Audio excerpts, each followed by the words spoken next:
thousands of centuries-old foundations show that people had lived in normal terrestrial houses for a long time.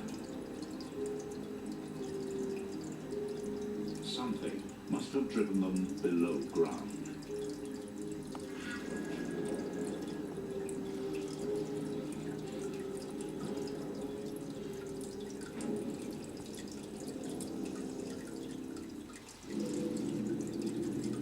This is a story of betrayal, revenge, and shocking violence. For the slightest excuse, either stabbed or slashed them. Glasgow's a tough city, one of the toughest. I feel the fear, but I enjoyed the sensation. And then his two kidneys stuck in the back of the seat. An epic tale of three British cities told by the crime bosses who ran them. Brand new Britain's Underworld premieres with Glasgow. Part of Big New Mondays, Monday at 8. Did you listen to your heart or your mind?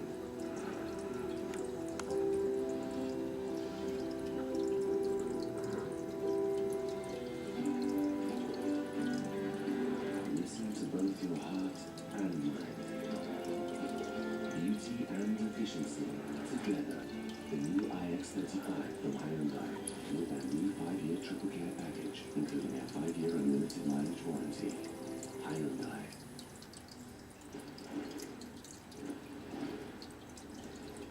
Everyone's eyes are different. That's why we have over 100 different tests, so we can tailor-make an eye exam just for you. Visit Vision Express today or book an eye test online at visionexpress.com.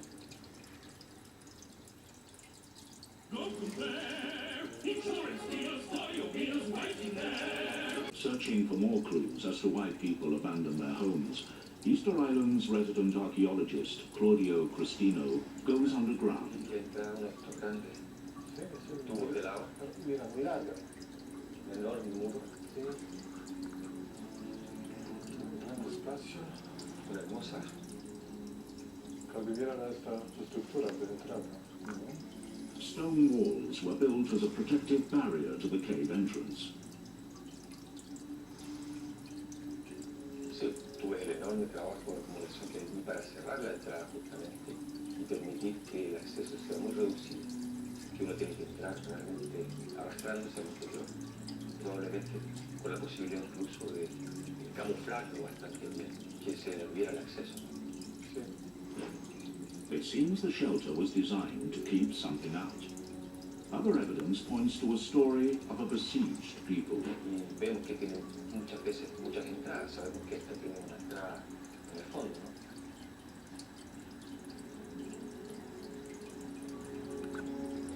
Camouflaged entrances, defensive fortifications, apparent escape routes. It seems the people of Easter Island went into hiding. Or weapons made of obsidian, and they're found all over in every village. And especially in caves, there are tremendous capture of them. Why would the Easter Islanders afford such weapon caches? There was no large game or organized hunts.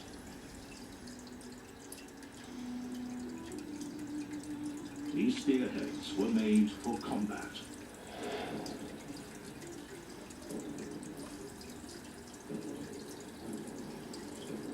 And they make a sudden emergence in the Hanoi is the place which gives you both opportunities.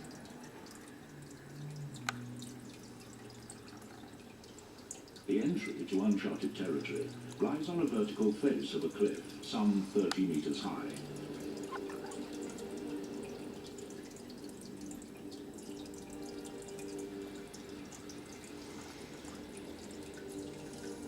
The volcanic stone is prone to cracking, making it difficult to secure climbing ropes. In there.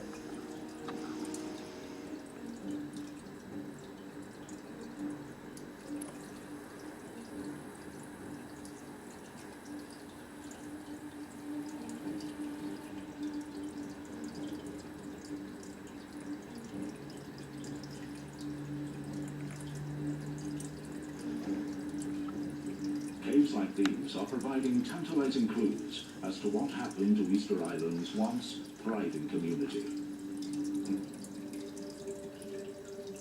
One cave held a large cache of ancient palm nuts. No such trees grow on the island today. Researchers concluded that the giant palm tree they came from became extinct some 600 years ago.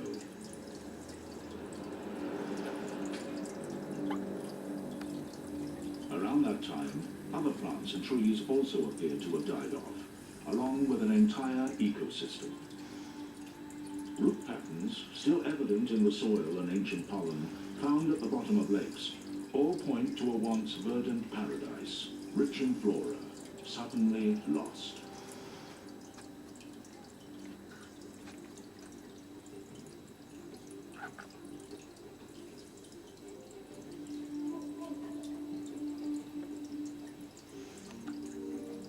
That small group of people found an island that is radically different from the one we see today.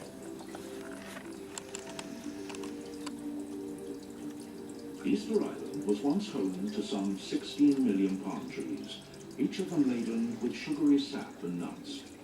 More than 20 other species of trees and plants thrived in their shade.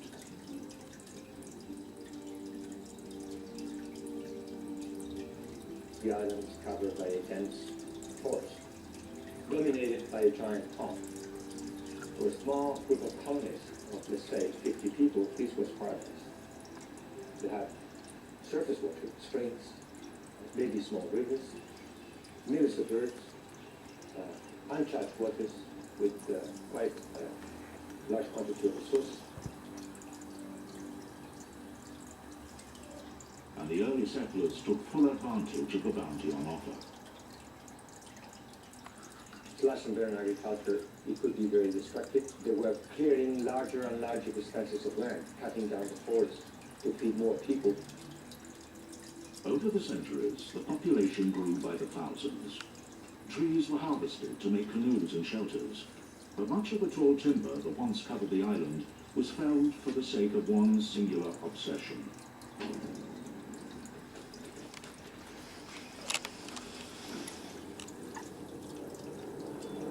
Building, transporting, and positioning the monumental moai. Nearly all of the massive statues were carved from the soft stone of a single quarry. The islanders believed that these enormous effigies embodied